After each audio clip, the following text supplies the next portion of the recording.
Tonight, the number of children living in group homes in this province is on the rise, and so is the cost.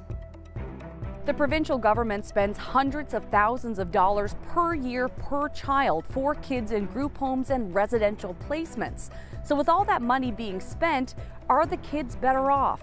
CBC Investigates has that story coming up on Here and Now. There's a shortage of social workers in this province, and it seems to have gotten a little bit worse since last year. I'm Mike Moore. I'll have that story coming up. A new exhibit opened at City Hall here in St. John's, featuring the works of new Canadians. I spoke with some of them, and that story is coming up. This is CBC Here and Now.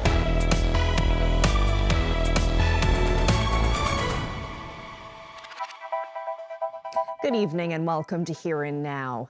Well, it's called Level 4 Care, residential placements for children and youth with complex issues who have nowhere else to go.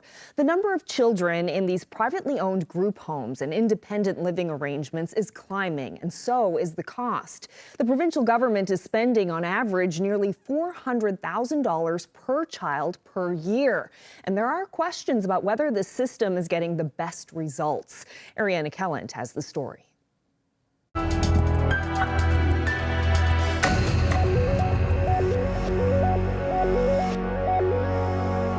A circle here, a line there.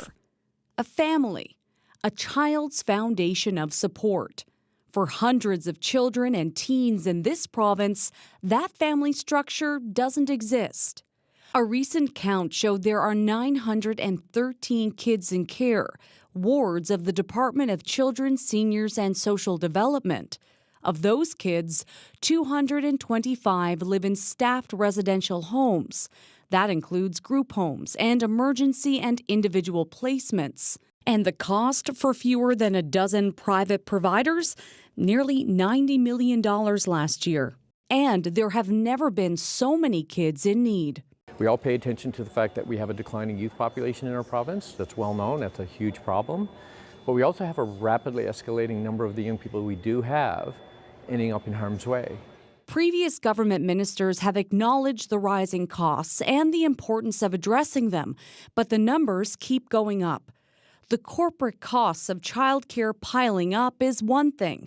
The effectiveness of the system is another. How do we change systems that are clearly no longer working the way we would like them to work? In my opinion, none of us would say this response is what we would want. Public statistics on outcomes for children in the system can be hard to come by, but previous data from 2017 showed 3/4 of children in staffed group homes don't graduate from high school. Many get swept up in the justice system. Despite the money being spent, I'm not sure that the money is being spent in the right direction. Chris McCarthy worked as a prosecutor in Ontario and this province, often intersecting with the youth system. He didn't like what he saw. I can tell you that from the sublime to the ridiculous, the young lady who didn't get her way at lunch, she threw the remnants of her grilled cheese sandwich across the table at a worker who denied her permission. And she was charged with assault with a weapon, to wit, a grilled cheese sandwich. If you threw a grilled cheese sandwich at mom and she called the police and had you arrested, it just makes no sense. McCarthy says the odds were against those in the system. He knows of a few success stories, but not enough. The sad part is there are far too many who don't have that opportunity and aren't able to make it. Reports from this office in 2019 and 2021 flagged concerns with residential placements, specifically about some staff and their training and ability to take care of youth and kids with complex mental health needs. The current advocate says those concerns haven't been raised with her and stressed the importance of monitoring and oversight. Ultimately, what I would say is that whatever service is going to be provided to young people on behalf of government, that it has to be in their best interest and it has to be rights driven. The young person has a right to receive the best care that they can receive. Minister Paul Pike declined an interview, but in answers to questions from CBC News, the Department of Children, Seniors and Social Development says that permanency and outcomes for kids in care is paramount and that these facilities are monitored. It says that any increase to costs can be chalked up to more kids in care, more homes, salary increases and inflation. So with all that money being spent, how can it be done better? I can't say that over the last 4 years we've really seen a significant investment, as I would see it, in some of those early intervention and prevention pieces. Sheldon Pollitt says all levels of government need to work together, education, health, justice, and instead of focusing funds on the crisis, stop it from happening to begin with. I don't want to underestimate how hard it is and how complex it is. What we do know, there are better solutions that exist today than even when I started 20 years ago, even when I was doing this work 10 years ago, that we have available to us today. Pollitt says it won't be easy, but it's not impossible. And with more kids in need than ever before, something has to give. Ariana Kelland, CBC News, St. John's. Well, meantime, the number of social work vacancies has risen since last year, and the union and opposition politicians say they're not surprised. The vacancies also mean a heavier workload for people still in the sector who say they're burning out. The CBC's Mike Moore has that story. From what I'm hearing, frontline social workers say, and I would agree, it is a crisis situation.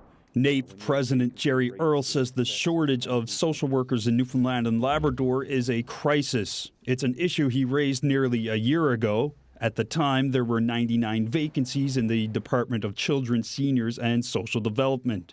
Today, the situation hasn't gotten better. It has gotten a little bit worse. There seems to be a fair number of resignations versus retirements. Sometimes you can plan long-term for retirements based on years of service people have. But when you have a significant number resigning unexpectedly in most instances, and in some ways not unexpectedly because people know the challenges that's in that work, that places a significant burden on recruitment and retention. So there's got to be a real focus on keeping the social workers we have. We certainly cannot afford to lose any more. Today, there are 105 vacancies in CSSD, one of the largest employers for social workers in the province.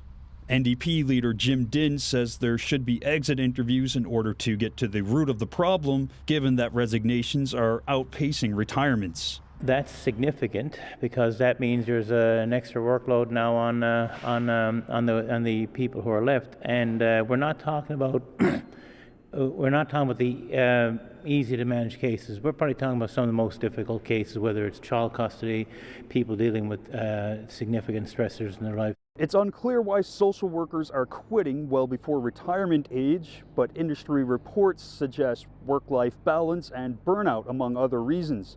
CBC News asked CSSD Minister Paul Pike for an interview. Instead, his department sent a statement saying it's facing the same recruitment and retention problems as the rest of the country. Mike Moore, CBC News, St. John's. Well, 2 people in their 60s are dead after separate vehicle crashes on Saturday. A woman from British Columbia was killed in a highway crash near St. Anthony. Police say she was a passenger in a vehicle that left the road shortly after noon. Now, the vehicle came to rest on its roof in a ditch. Both the driver and passenger were taken to hospital with serious injuries. The woman later died at that hospital. And meanwhile, a 63-year-old man was killed in an ATV accident on the West Coast. The man was found dead near an overturned ATV in Benoit's Cove around 6 a.m. A helmet was also located nearby. Police say the crash may have occurred a number of hours earlier. Investigations into both crashes are continuing. Well, the search continues for a 31-year-old inmate who escaped custody in Stephenville on Friday. Police believe Tyler Bennett may be hiding, perhaps in the woods, and is urging anyone with information to contact the RCMP. Bennett escaped from the West Coast Correctional Center just after 6 o'clock Friday evening. He's described as 5 feet 8 inches tall and weighs around 160 pounds. He also has a number of tattoos, including on his face and neck. More details tonight on the investigation into the Titan tragedy. It's been 1 year since the manned submersible imploded in the Atlantic Ocean. Transport Canada has maintained it did not have jurisdiction over the submersible, but in today's update, the Marine Transportation Safety Board seems to disagree. Canadian investigators say the Titan made several dives inside Canadian waters and more than a dozen in international waters. Despite Titan regularly leaving from a Canadian port and being transported by a Canadian flagged ship, neither the submersible nor its platform was registered with a Canadian agency. Titan imploded on June 18th while en route to the Titanic shipwreck.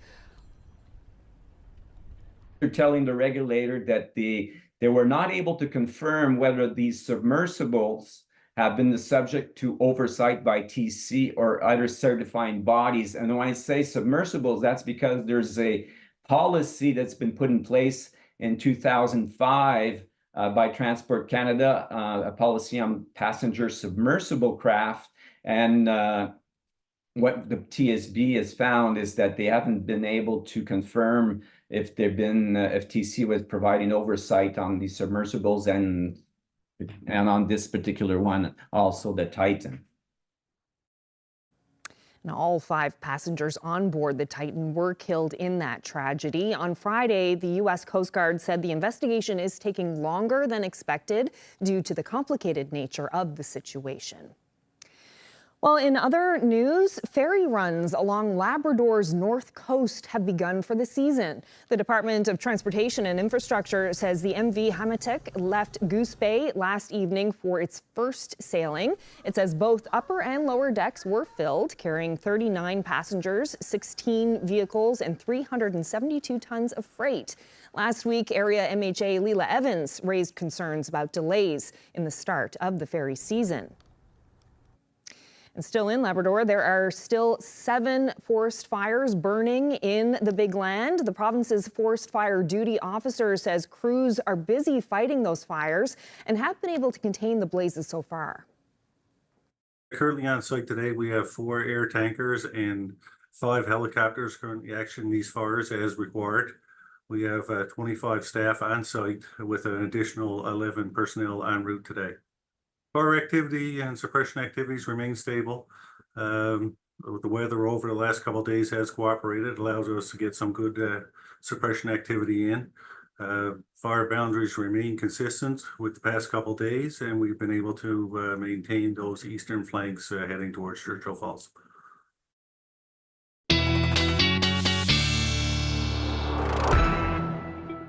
Yeah, so the good news is that the weather has certainly been cooperating for the fire. But if you take a look at the fire risk still up across Labrador, anywhere from moderate to high. And this is going to change as we head through the next couple of days, especially starting tomorrow. We're starting to see the risk move up to high or even very high for parts of the island. And the reason for that is because we're in for a bit of a heat wave over the next couple of days.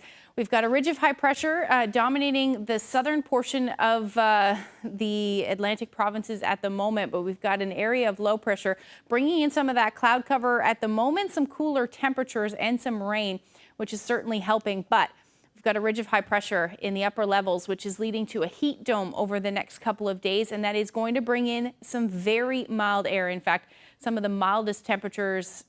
It's hot. It's going to be hot across parts of the province with humidity upwards of the 30s, maybe even the 40s in some places as well. I will break all of that down for you coming up.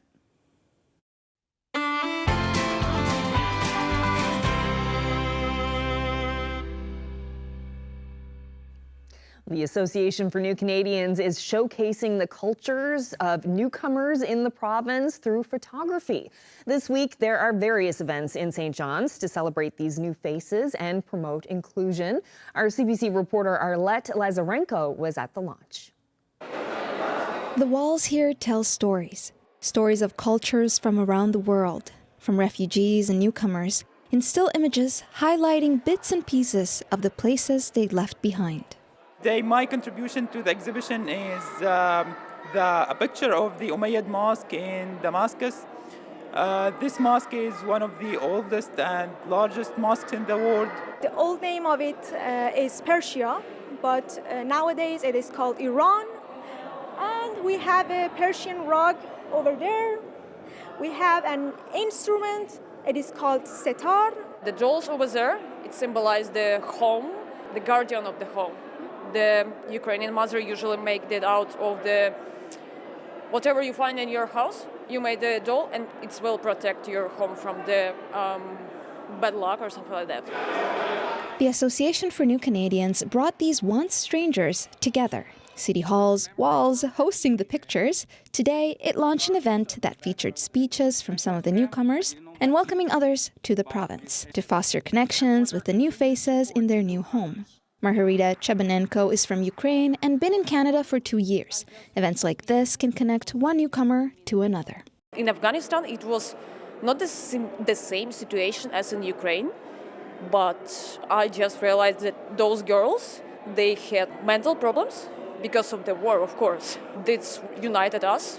When you speak with the people who experience really horrible action as a war, you can speak with them which nobody can speak. Like, it's different kind of language. They talk about their past, where they came from, but also of having a future here. Violations against human rights happen quite a lot. People get arrested because of these, and a lot more. And that's why we are here, and we are really thankful to be here in a safe country like Canada. It is really easy to start a new life here. I'm sure about my safety, my freedom, so I can go for everything that I want. My plan for the future is to join the Faculty of Computer Science. I started my life in cooking. I started my career in cuisine here, in Canadian, French cuisine. I had never did it in my life, but I'm pretty glad that people here are so friendly, so pleasant, so good. Yeah, that's impressed me so much, because as an immigrant, I didn't expect this kind of attitude towards me. This photo exhibit is one of many other events the ANC is planning this week. They are also having a variety show, a potluck, and a sports day. Arlette Lazarenko, CBC News, St. John's. Well, when the Edmonton Oilers hit the ice for Game 5 tomorrow, Tim and Noah Lair will be there. The Oilers stormed back Saturday night, dominating 8-1 and forcing a fifth game in the Stanley Cup Finals. The father-son from St. John's travel to pro sport events every year and keep the memories alive with matching jackets. And we reached them before making the trip to Sunrise, Florida. I've started sort of a tradition with my son that for the last 4 years, we've picked a sporting event every year to attend. So we saw the Oilers play in Toronto. We saw the Jays play in Toronto. We saw the Bears and Miami FC play in Chicago, that kind of stuff. So this is our father-son bonding trip that mom gets to join this year. But it's just such a big deal now that, you know, it's a playoff game. There's a chance. It's 3-1, much like 06. It was 3-1. They got 1 goal away from winning the cup. So, you know, you just need to win that game and force the Game 6 back in Edmonton, and then anything can happen. So, I mean, it's just awesome to share it with my son. I was sitting in my class, and he texted me, and he's like, tell your teachers you're not going to be there for the last week of school. I was like, what? And he's like, yeah, we changed the flights for Monday. I'm like, I was just in the class smiling. I was happy. I think the next game's the key game. And I think Edmonton's outplayed them in games 1, 3, and 4, you know, or been equal to them, at least. They got outplayed in game 2. So if they bring what they've been able to bring, I feel good about them. It's going to be nice because it's my first playoff hockey game I get to experience. So it's going to be pretty cool to go down there. And especially with the Oilers in the finals for this, it's going to be nice to watch. You just got to believe. I mean, as the slogan, the hope will never die slogan that's been around Edmonton for 15 years now, you know, you get this far, there's 30 other teams that would gladly switch spots with you. So, you know, go out and give it your all on Tuesday, 1 game at a time. Yeah. That's a lot of cliches. I know. A lot of excited Oilers fans out there for sure. Well, Nevaeh Denine's legacy lives on. Her long-standing lemonade stand was held over the weekend with food trucks, antique cars, and of course, homemade lemonade drinks. The young advocate passed away in 2018, but events in her honor have continued to raise upwards of $600,000 for children with cancer. We are here for the 10th anniversary of Nevaeh's Lemonade Stand. We are actually a foundation since the inception of this lemonade stand. It's Nevaeh's Angel Foundation, and so now this event falls under the umbrella of Nevaeh's Angel Foundation. So originally 10 years ago, Nevaeh came up with the idea that she wanted to give back to children with pediatric cancer like herself. Our community all got together and raised money for our family, and so she wanted to help ease the financial burden of children with pediatric cancer in Newfoundland and Labrador. And it started out with a little lemonade stand, and It wasn't that little. No. It was pretty big, the first one. Yeah. All people that are here today, no one gets paid. Everything is volunteer. Yeah. We've been doing this again for 10 years, and it was as simple as Nevaeh calling me on a school night, asking about a lemonade stand. We called our girlfriends, and we're still the same people. I'll never forget that first day with her there, running around with that little sun hat on, her face painted. It was life. This was life for her. Oh, she didn't stop talking about it for months and months after, and what she wanted for the next one, and Yeah. Everyone has a role, and everybody, it all just fits together at the end of the day. We wouldn't be able to do it without each and every one of the girls and what they stand for, and they're all in it for the right reasons, and they take their time out of their day and their life to do this and make this day happen. And I guess we just couldn't be grateful to have we wouldn't be able to have a better group of girls to, girls can do anything.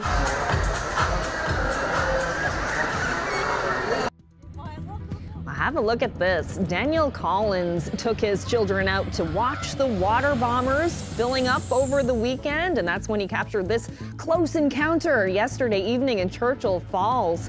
Thanks so much for sharing this video with us. We'll have an update on the situation in Labrador coming up. Well, the weather over the next couple of days is going to get really hot. Summer officially arrives on Thursday, as does the heat. We'll get into all the details coming up.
Oh, when I left for vacation, Ashley, it was gray and foggy out there every day. And now that I'm back, the sun is here. It's such a gorgeous day out there. My goodness. It's finally feeling pretty nice out there. Yeah, and summer officially arrives on Thursday evening here in the east. And yeah, it's going to be a hot one. Let's take a look at where we sat today with those temperatures into the teens and 20s for most, except if you're in onshore flow.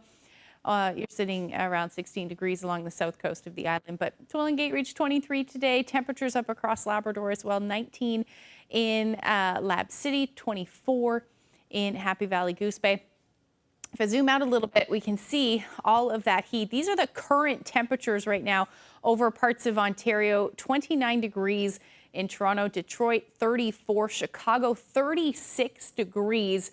And what's happening right now is there is a big ridge of high pressure in the upper levels, and that is essentially a heat dome, and it's going to be in place over the next couple of days. So every day the temperatures are actually going to continue to warm up in some cases, and eventually we've got the ridge of high pressure rotating clockwise, and that heat will get pushed towards our area as we go through the next couple of days. So I'll show that to you.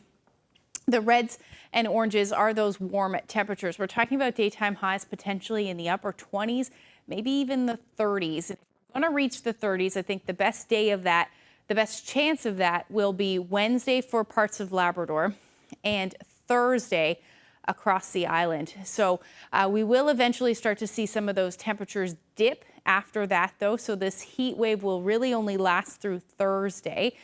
We should start to see those temperatures dip as we head into Friday. More northerly flow, so some of that cooler air moving in up across Labrador. That is definitely good news, though, for the 7 forest fires that are currently burning up across the Big Land. Those cooler temperatures will help the firefighters fight those. And then for Friday, still looking at some of those temperatures in the 20s, but they are cooling down, and we'll see them more seasonable as we head through to the weekend. And, you know, right now we should be sitting around 17, 18 degrees, but with those temperatures over the next couple of days expected to be somewhere between 10 to as much as 15 degrees warmer than what we would typically see. So bringing back the muggy meter, because it is going to feel humid through Wednesday and Thursday through parts of Newfoundland. Through the day, and then we'll see that humidity drop off once we see that drop in temperatures. And up across Labrador as well, very humid. Those humid conditions expected Tuesday, Wednesday, and Thursday. Eventually we'll see that change as we head into Friday. So more near term, we're looking at some showers tonight up across Labrador, some showers possible for the northern peninsula, maybe even through central, but overall it'll be a fairly quiet night across the island with those showers moving towards the coast as we get through to the morning. Overall, overnight lows dipping single digits for Nain, otherwise between 12 to 16 degrees across the Big Land. And then for the island, the coolest temperatures will be along the south coast, around 9 degrees tonight, otherwise 10 to about 13 overnight. And those winds will be out of the southwest. As we head through tomorrow, this day will start cloudy. We should see some clearing as the afternoon rolls through, clearing skies up across the Big Land as well. You may see a few showers to start the day, but your trend will be a clearing one towards the coast. And yeah, another beautiful day expected. Temperatures will be a tad warmer as well.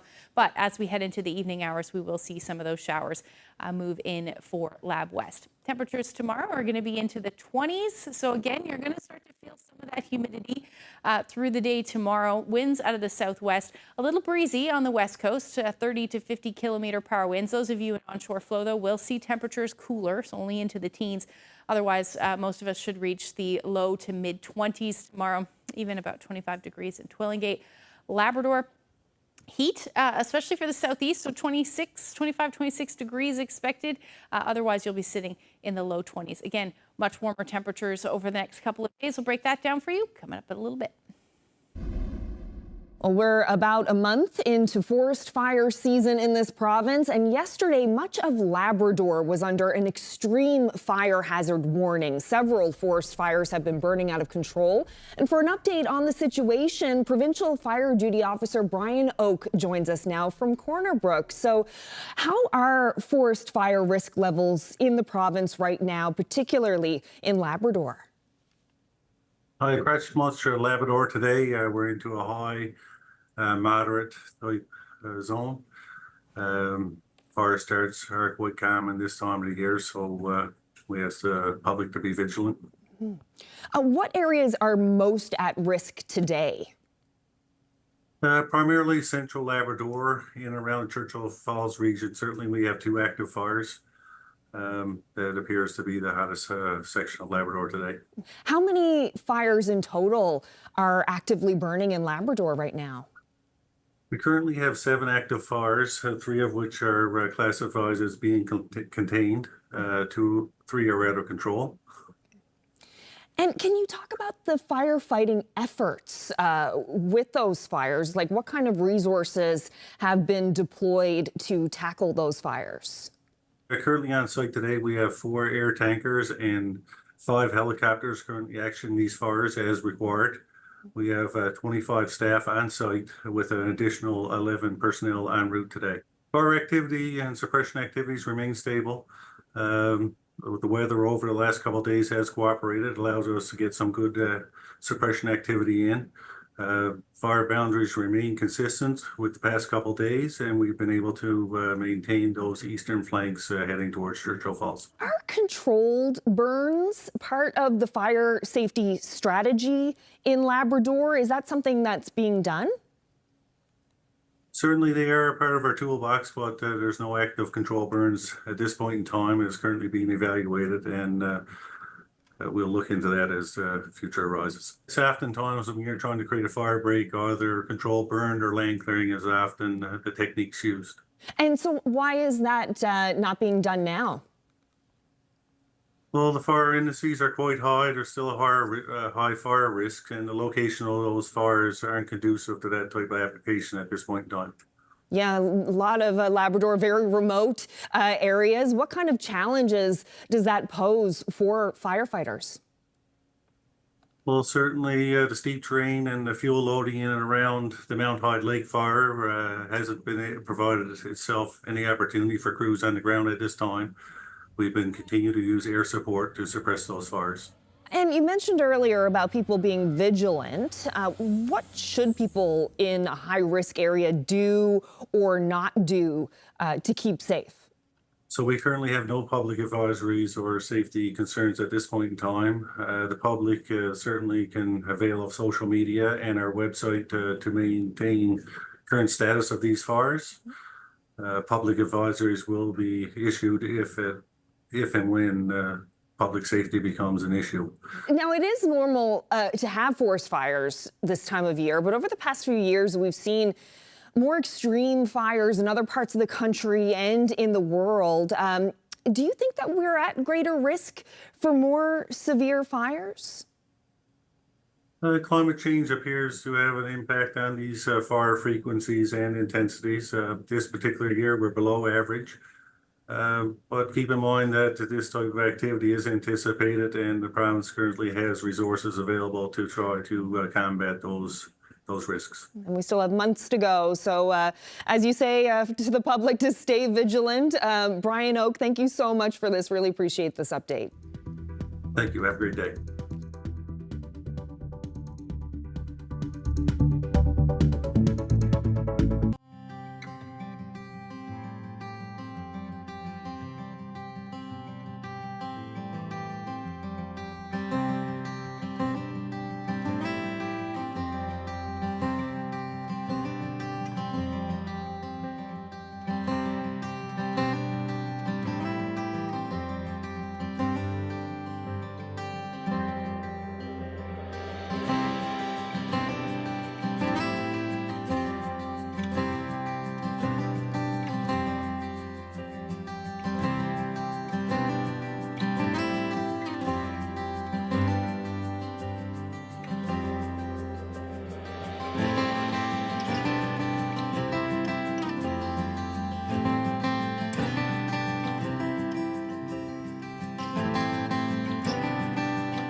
Well, as we heard earlier, newcomers to this province are sharing their experiences through a new exhibit. It's ahead of World Refugee Day a little later this week. The Association for New Canadians launched the event at St. John City Hall today. Maharita Chebanenko is from Ukraine, and she's sharing her story. When I first arrived in Canada, it was in Toronto. Honestly, in Ukraine, I also was surrounded by Ukrainians in Ukraine, and it's also really interesting experience. When I arrived in Toronto, it was so bright, so beautiful. Like we can share the same experience previously. Like we had in our countries, we share our dishes, our kind of mentality things, morality, and I'm really glad to meet new people because the things that you just learn from different nations and trying to get as more information, as more heritage as you can, because it makes you stronger, wiser, and smarter, as for me. It's my own point of view, I don't know. I mentioned in my speech is because I met a lot of people from the Afghanistan, for example, from the different part of the world, from the some people from China too, honestly, as you know. I talked with them. We communicated for a long time, really, because we were really interested in each other. We had never seen each other because in general, you're surrounded by your people, your nation, your country. You emerge in the culture, your culture. But after that, you just turn your head around and see that people actually different and can't make the experience exchange. For example, in Afghanistan, it was not the same situation as in Ukraine, but I just realized that those girls, they had kind of mental problems because of the war, of course. And this was like united us. And when you speak with the people who experience really horrible action as a war, you can say that you can speak with them which nobody can speak. Like it's different kind of language. I arrived in Canada 2 years ago at the same moment when war started. So I didn't really plan so much. Like I planned to live for 3 months in Toronto and come back to Ukraine. But after that, this wasn't really possible because all my family lived still in Ukraine. And they wanted me to arrive here, and it's kind of the backup plan if something will go really wrong or something like that. But I miss for them so much. I started my life in cooking. I started my career in cuisine here, in Canadian, French cuisine. I had never did it in my life, but I'm pretty glad that people here are so friendly, so pleasant, so good. Yeah, that's impressed me so much because as an immigrant, I didn't expect this kind of attitude towards me, honestly. I already know that you guys did so much. Like ANC did the special free classes for the newcomers, English classes, which was the most essential part of it. And also the financial help from the Canadian government. It was also really important for the people who started from scratch. It was the essential for them. So what really could be changed to make it more working place in Newfoundland, I think so, overall. To start it, to expand business more widely in the Newfoundland, I think so. That's make more working place and things and bring people more work. People need work here, honestly. That's the most important part, I think so. Well, the Speaker of the House of Assembly was addressing a bit of a younger crowd on a recent visit to Menahek High School in Labrador City. Derek Bennett and his flashy accessory were there on a final stop of a province-wide tour, teaching students about our political history and one of government's powerful symbols. Here now's Daryl Din has that story. A mace is an ornamental staff carried as a symbol of authority. Over the past couple of weeks, the mace has been traveling around the province in honor of the 75th anniversary of Confederation. The 12-day road trip wrapped up here in Labrador City. It's been an amazing experience, I have to say. We traveled, we did 12 different schools, we did community groups, 50-plus clubs, Indigenous organizations. So it's been an amazing experience, and the feedback that we received from everyone has been very, very positive. So we're very excited. It's been a long tour, but it's been a great tour. Bennett says it's the first time the Mace has ever left St. John's, with the tour aiming to inspire students to think more about politics. I guess the idea is education and outreach to make sure students learn a little bit about our democracy, learn about our history, and hopefully to encourage some more people to be involved in politics and the legislature. The Mace traveled the whole province by road and one flight. It's been challenging. Distance-wise, we've covered over 4,000 kilometers. We flew up to Rigolet day before. The students at Menahek say they enjoyed getting to learn about a piece of the province's history. It was pretty cool. I like the historical significance of the mace, and I like the color gold. It's pretty cool, and it was really big, and yeah, that's what I like about the mace. And did you know much about the Mace before it was coming here? Oh no, nothing at all. This student has seen the Mace before. She's a member of the high school's youth parliament. It's incredible. Having this across the province, it brings something I love home, which is definitely really important to me. I think seeing the video and seeing all the places where I was only last week, I turned to Miss Noel, I was like, hey, I was there. Right? Having it at home is really important. And why does representation matter to Patterson? Because it's important to represent your people and where you're from. It's important to represent what home means to you and represent what's important. Daryl Din, CBC News, Labrador City.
More than 200 motorcycles hit the streets in St. John's this past Father's Day weekend to help raise money for prostate cancer research.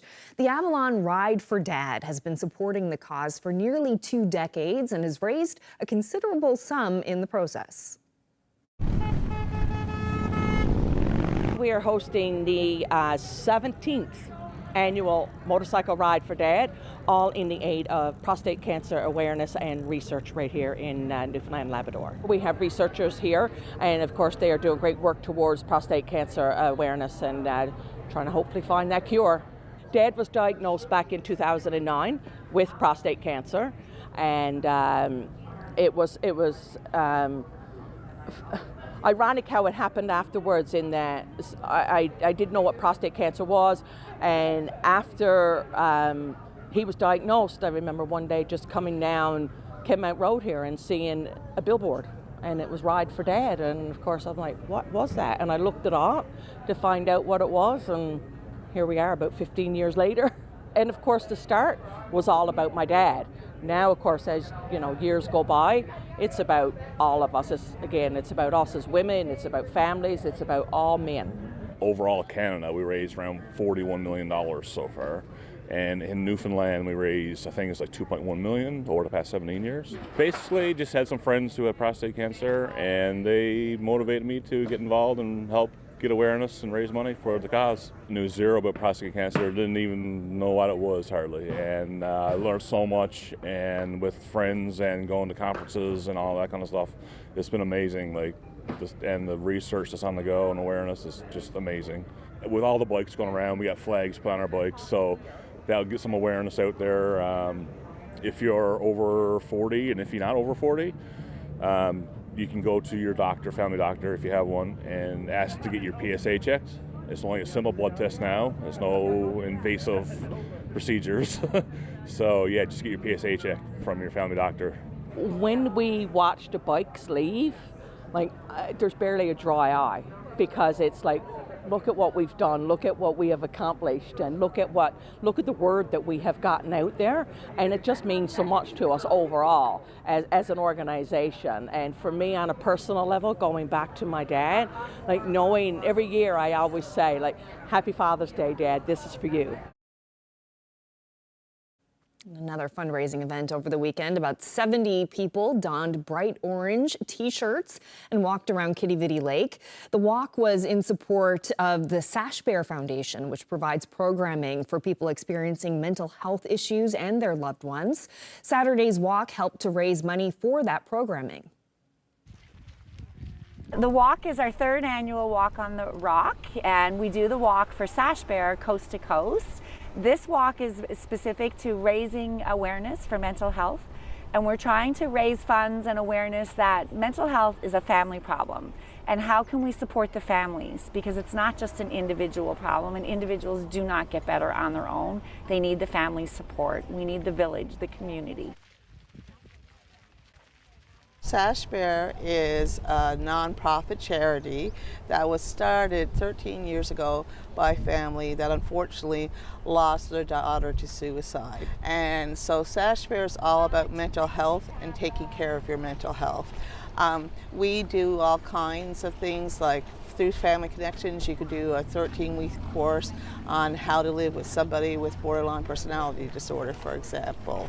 We've expanded a lot. Now we talk about how to help someone with autism, how to help someone with depression. We offer it for free, and we do a lot of YouTube, a lot of our Zoom. We have a 12-week program that teaches skills and hope to families in some ways who've never been able to speak, and nobody gets what they're going through. And so we just offer that safe space where we shared our lived experience, and it's all based on dialectical behavior therapy training and skills. It really does work, and I'm a testament to it. Myself and my daughter found Sash Bear while we were living in Calgary to help us. She was really struggling with her mental health, and it saved our lives, legitimately, honestly, because she had attempted suicide. And I believe if I didn't have the skills, she may have attempted again or maybe even completed. And now she also volunteers and participates with Sash Bear. Sash Bear's philosophy is let's support the family. That way they're supporting the person, and then everybody can get better. Because if you have, in my case, I have children that have struggles with mental health. It takes a toll on you too as a caregiver. So whether that's your children, your partner, your parents, whoever. 1, 2, 3. We rock!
All right, time for a look at the long-range forecast. And you were saying earlier that it's going to be warming up.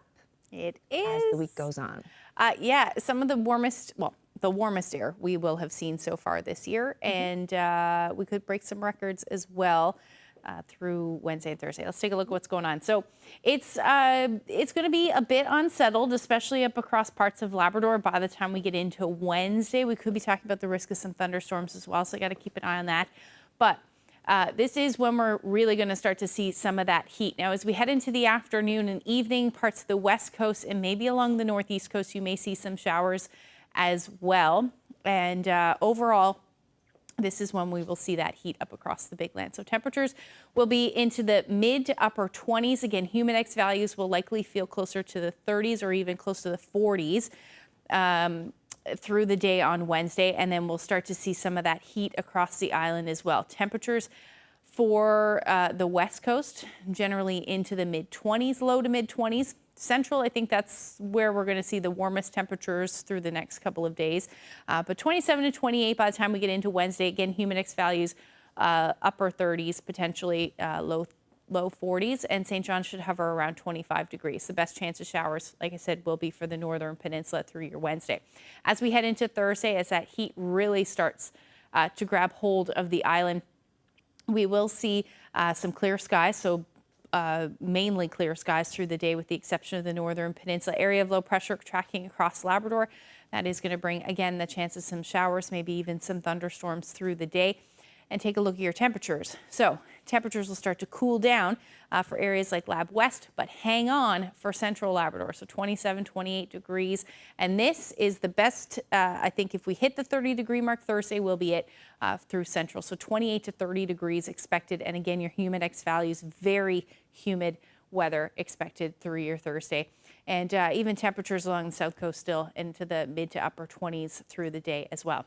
Long range forecast after that, though, temperatures will go back down to where we should be sitting this time of year, which is between 18, 19 degrees.